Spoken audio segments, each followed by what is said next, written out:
Halo Askul, hari ini saya lagi ada di Pamulang, tepatnya di Gria Gregah Seira Ilmi. Nah, tempat apa sih? Kita mau ngomongin soal kopi nih.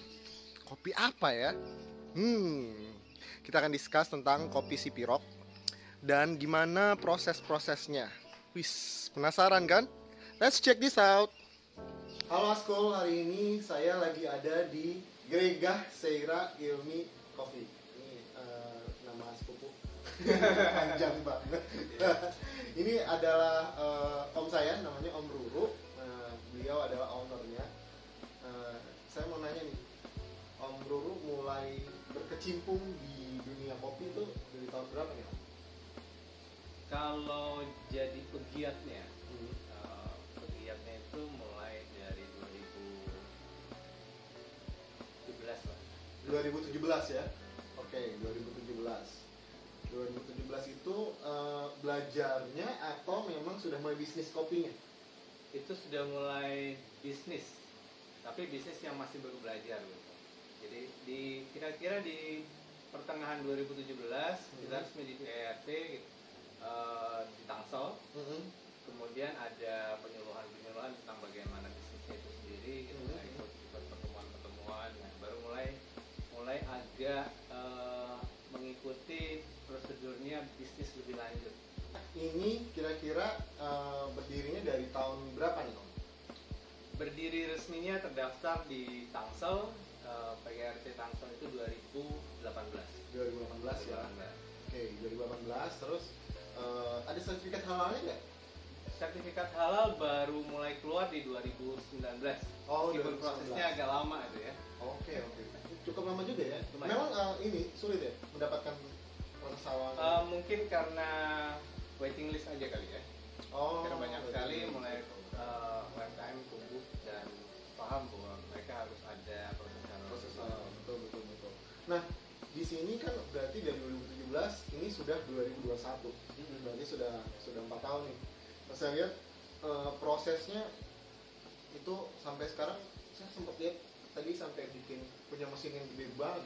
Nah, awalnya memang udah langsung punya mesin seperti itu atau gimana tuh awalnya? Enggak. Awalnya mulai bisnisnya itu ketika ditawarkan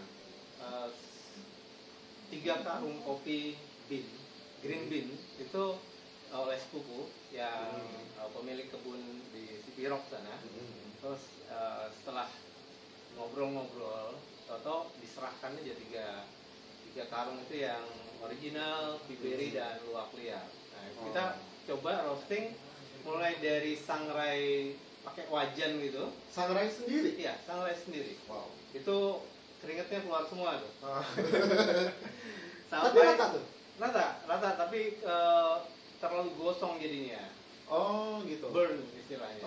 Karena itunya apinya nggak stabil ya? Apinya nggak stabil dan kemudian kan masih awal-awal ya. Masih awal kita nggak tahu kapan ada yang harus di air flow segala macam-macam itu nggak dipertimbangkan. Gitu. Lalu kemudian bikin alat sendiri manual yang pakai diputar. Oh, Nah, putar di itu situ, ya? Iya, di situ mulai hampir semua indera itu terpakai. Oke. Jadi mulai Menarik, hidung menarik. kita ngerasakan aromanya itu perubahan aroma sampai titik yang harus kita keluarkan mesinnya. Getaran waktu kita pegang itu kita tahu, terus kemudian suara itu bunyi musik. Bunyi musiknya bin yang diputar itu berubah.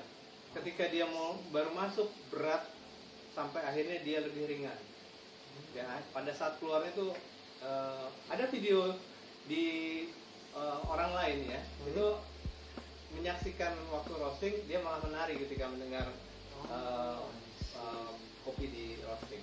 Wow, ini banget ya. Karena seperti musik suaranya. Seru. Terus di sini ada varian apa aja nih? Kan basicnya sebenarnya kan awalnya mungkin Sipirok. Tapi kan mungkin perkembangan zaman kita nggak bisa memungkiri kalau marketnya nggak cuma Sipirok doang dong. Iya, betul. Sekarang sedia kopi apa aja nih Om? Sekarang masih terbatas juga, jadi belum banyak, masih sedikit. Dari Sipirok ada, Sibirok aja sudah 3 macam ya, yang original, Piberi dan Bavarian. Kemudian dan semua Arabica ya? Arabica. Kalau dari Sibirok saya Arabica semua. Terus kalau Robustanya ada 2 dari Lampung dan Temanggung. Oh, Temanggung. Nah, tapi dua-duanya juga kami khususkan Robusta yang fine Robusta. Jadi pasti dia petik merah tuh. Oh, oke. Dengan proses tertentu. Gitu. Ada kopi gayunya juga. Kopi gayanya juga ada ya? Dari yang biasa dengan yang wine. Dari yang biasa sama yang wine. Bedanya apa tuh? Awam akan merasakan kalau yang wine akan lebih asam ya. Oh iya. Tapi ada aroma khusus yang hampir-hampir sama seperti wine. Tapi non alkohol. Non alkohol ya. Memang pengen tahu sih rasanya kayak apa sih gitu.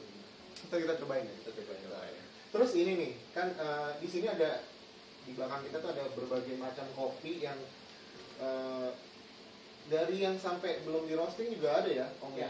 Nah ini sebenarnya belinya itu memang udah nyetok banyak atau by market aja mintanya? Kayak order ya. Pre-order dari customer.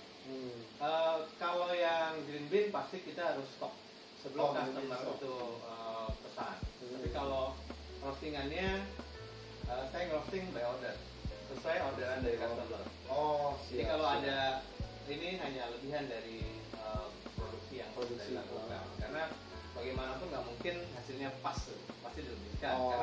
Karena dari hasilnya itu saya akan simpan sebagai sampel bahwa ini adalah batch produksi yang sudah terkirim untuk persiapan. Jadi ketika ada suatu hal bisa dicek kembali pressure. Jadi untuk jaga kualitas dari bean-nya itu seperti apa?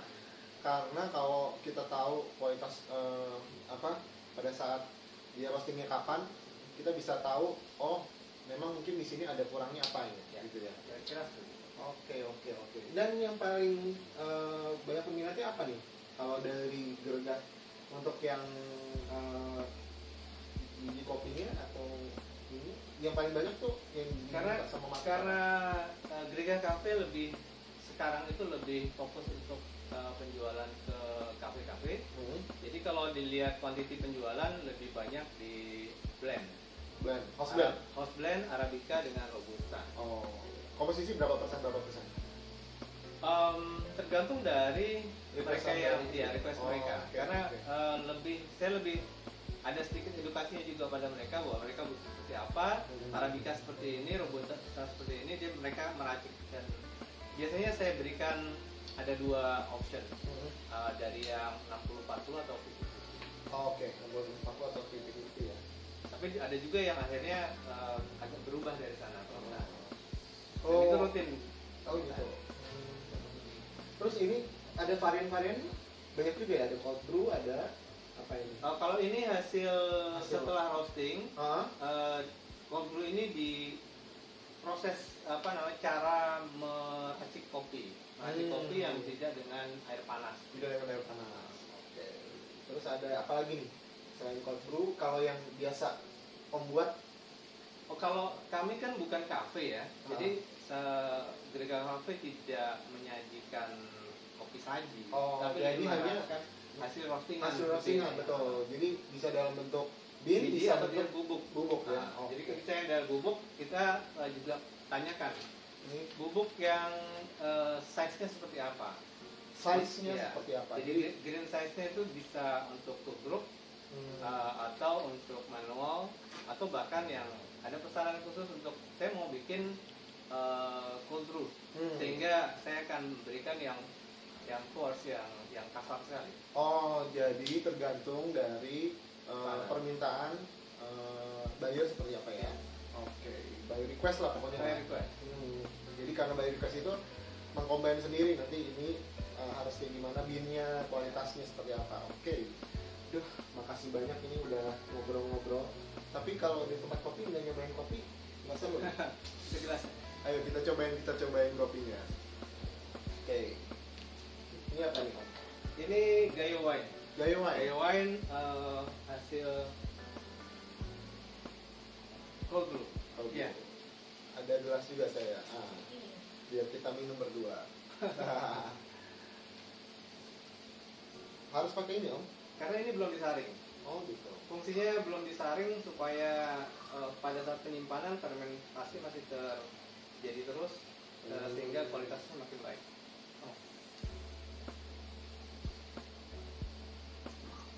Harum, ini harumnya kayak buah ya.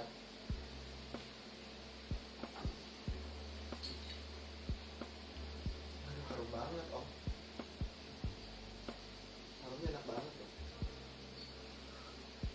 Sebelum kalau di channel saya sebelum ini harus ngomong Indonesia Air Minum. Indonesia Air Minum.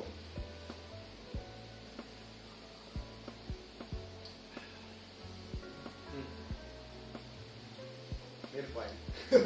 Fruity sekali ya. Frutinya fruity ala wine.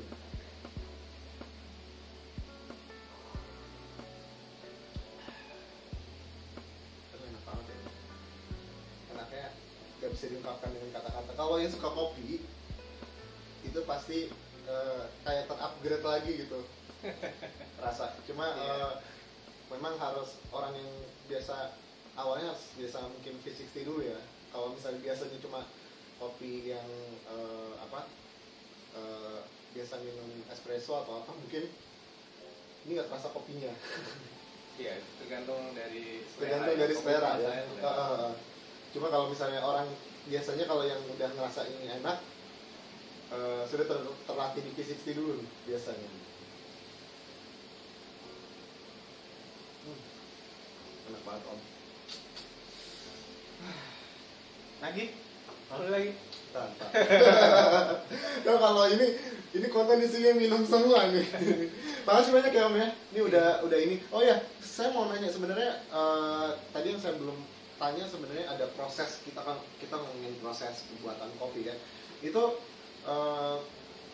saya lihat suhunya harus tinggi banget, dimulai dari suhu berapa tuh untuk bisa bean masuk? Oh, green bean masuk itu tergantung dari density si green bean itu sendiri. Jadi kita ukur 1 liternya itu dia berapa gram. Jadi nanti menentukan density-nya berapa, kemudian suhu yang harus kita gunakan untuk green bean tersebut itu berapa. Berapa suhunya. Itu berarti memang harus ada hitungan sendiri. Ada skalanya sendiri. Makanya itu tersambung sama itu laptop ya. Tersambung dengan laptop. Jadi nggak main asal-asal masukin aja terus langsung jadi enggak kan. Berarti semua juga sampai dia mengukur mau dikeluarinnya di suhu berapa juga kan. Ya. Tapi sebenarnya kalau untuk artisan itu dengan laptop kita pakai program itu lebih sangat membantu untuk menyamakan hasil produksi batch to batch. Ya. Karena kalau kita tanpa itu kita lebih banyak hafalan luar kepala dengan cara seperti ini, dengan suhunya sekian pada detik kesekian, grafiknya seperti itu kan nggak kebayang. Dengan komputer bisa kelihatan. Komputer bisa ini ya, bisa menyamakan kualitas dari batch sebelumnya, gitu ya. Oke, ini menarik banget sih. Sebenarnya kalau ngomongin kopi nggak akan ada habisnya. Nggak ada habisnya. Dan mungkin ada segmen lain lagi. Nah, kebetulan memang ada segmen baru di Askuliner tentang dunia kopi. Dunia kopi itu akan bahas tentang, saya akan ngobrol dengan banyak banget orang yang mengerti dengan kopi. Nah, om ini salah dua, karena sebelumnya saya udah ngomong salah dua dari sekian banyak narasumber kopi yang akan kami kunjungi. Makasih banyak sudah nonton. Makasih om, udah ini. Nanti kalau mau pesen, nanti ada alamatnya di sini saya atau di Instagramnya aja ya. Instagramnya. Nah, Instagramnya di sini nih. Oke, udah lihat? Oke, udah lihat kan? Udah. Jadi jangan lupa klik like, subscribe, tekan tombol lonceng. Terus jangan lupa kalau ada saran silakan, nggak apa-apa komentar aja. Dan share ke banyak orang biar orang tahu tentang dunia kopi itu seperti apa. Makasih ya sudah gabung di Askuliner dan bye-bye.